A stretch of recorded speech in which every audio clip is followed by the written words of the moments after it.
Oui, mon ami Fred Soulier, tu voulais m'en parler. Oui, je voulais vous parler d'un petit commerce à Avignon. J'ai rencontré une mercerie, je suis allé dans une mercerie qui a été fondée en 1934, et elle est tenue de père en fils depuis 4 générations. Elle est toujours en activité. On est vraiment loin des zones commerciales tapageuses. Alors ici, il n'y a pas de vitrines clinquantes, il n'y a pas d'anciennes lumineuses qui clignotent. D'abord, il n'y en a pas C'est à l'ancienne. C'est à l'ancienne. C'est juste 300 mètres carrés de fils, d'aiguilles, de boutons, de fermetures éclairs et d'accessoires. C'est tenu par des hommes, du grand-père au petit-fils. J'ai rencontré des hommes passionnés, les rois du bouton. C'est parti. Il y en a pour tous les goûts. C'est une explosion de couleurs avec 465 coloris de fils à broder rangés dans des tiroirs spécialement aménagés. Dans cette mercerie d'Avignon, je voudrais Jean-Patrick, le petit-fils 31 ans, Jean-Pierre, le père 63 ans et enfin Raymond, le grand-père 87 ans. Ce magasin, c'est l'arrière-grand-père Maurice qui l'a fondé il y a exactement 80 ans. Mon père l'a ouvert en 1934 et moi j'ai dû prendre à peu près en 1947. Au début, c'était mon père, il a créé juste là, c'était dans sa salle à manger. Oui, ça faisait 8 fois plus petit que ça. À l'époque, il y avait plusieurs merceries dans chaque village. Mais si la grande distribution a entraîné de nombreuses fermetures, cette mercerie d'Avignon, bien connue des Vauclusiens, a résisté grâce à l'esprit de famille. On est né là-dedans et moi j'ai toujours aidé mes parents, même gamin, mais je descendais, des fois je me battais comme ma grand-mère pour trier des boîtes de fil.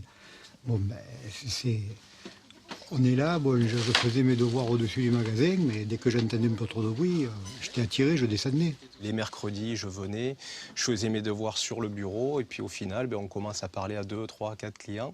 On s'attache au lieu, et puis voilà, après on est de travail à temps plein. Voilà. Véritable caverne d'Ali Baba, on trouve de tout dans ce magasin de 300 mètres carrés. Réservé à l'origine à la vente en gros, ce sont maintenant les couturières passionnées ou professionnelles qui viennent se fournir. On peut commander tout ce dont on a besoin.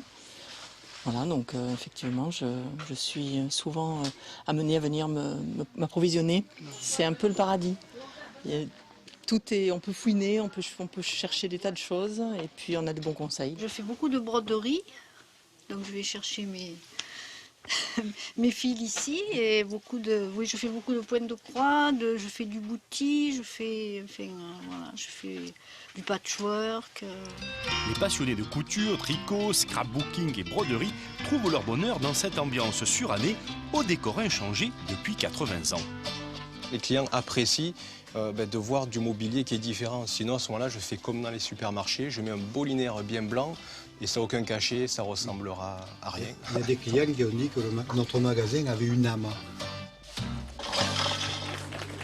C'est bien cette mercerie à l'ancienne, là. Qu'est-ce qu'on aime ça, hein, avec les meubles, tu sais, les mercières magnifiques. Et justement, Jean-Patrick, que l'on vient de voir, pour agrandir sa société, a développé un site internet depuis 2010 et ça marche même très fort. Il y a 6000 articles qui sont répertoriés et là, le chiffre d'affaires de la vente en ligne, c'est quand même 35% de la société. Il vend même en Suisse et en Belgique et je peux vous dire que voir ces hommes passionnés, et il y a le petit dernier qui va arriver, c'est même lui qui a appuyé sur le bouton pour mettre au point la vente en ligne et lancer le site internet.